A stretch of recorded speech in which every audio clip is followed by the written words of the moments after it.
Greetings and welcome to the Astronomy Picture of the Day podcast.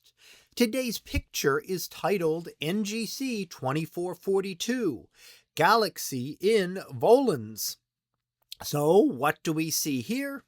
Well, here we see an example of a barred spiral galaxy with a distinct bar going through the center, and in this case, two spiral arms coming off of it.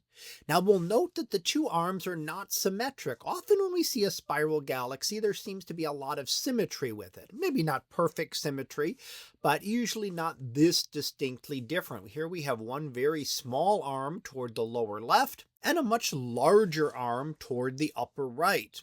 And we can also notice that while there's blue for star clusters that have formed within the spiral arms and pink for the glow of hydrogen gas, that it's much more prevalent in the upper arm.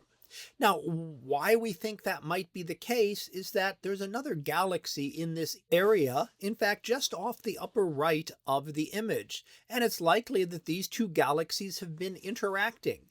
And what that can do is that can distort the shape of the galaxy, pulling on the spiral arm and causing it to stretch out in that direction. But it can also enhance star formation as the galaxies interact. And that would mean we'd have far more star formation in that spiral arm, which is more affected. So that's why we see more pink and more blue there, because there is more star formation going on in that arm at this point. Galaxies are very commonly seen to be interacting, and in fact, the further back we look, when we look at very distant galaxies, we see far more interaction there. So interactions were very common in the past, and there is still evidence of interactions going on today, such as this one, and in the future with our Milky Way and the Andromeda Galaxy planning a future collision in about another 4 billion years or so. So the galaxies change over time through this method. First of all, it can distort them, and we see those as unusual or sometimes called peculiar galaxies. But in the long run, it also causes galaxies to grow, as galaxies will merge together eventually after these interactions and become much larger galaxies.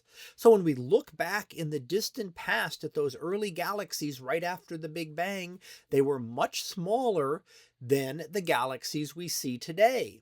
How has that changed? They've slowly combined together. Galaxies have slowly merged, continually increasing in size. We see that in our own galaxy, so not just in the one we're looking at today, but in our own galaxy, where our galaxy tears apart smaller galaxies that are orbiting it, and eventually will consume them. They will become part of our own Milky Way. So that process is ongoing, and galaxies continue to grow through this process, including Andromeda and our Milky Way, which will eventually merge into one much larger galaxy. So that was our picture of the day, titled NGC 2442, Galaxy in Volans. We'll be back again tomorrow for the next picture, previewed to be Stardust. So we'll see what that is about tomorrow. And until then, have a great day, everyone, and I will see you in class.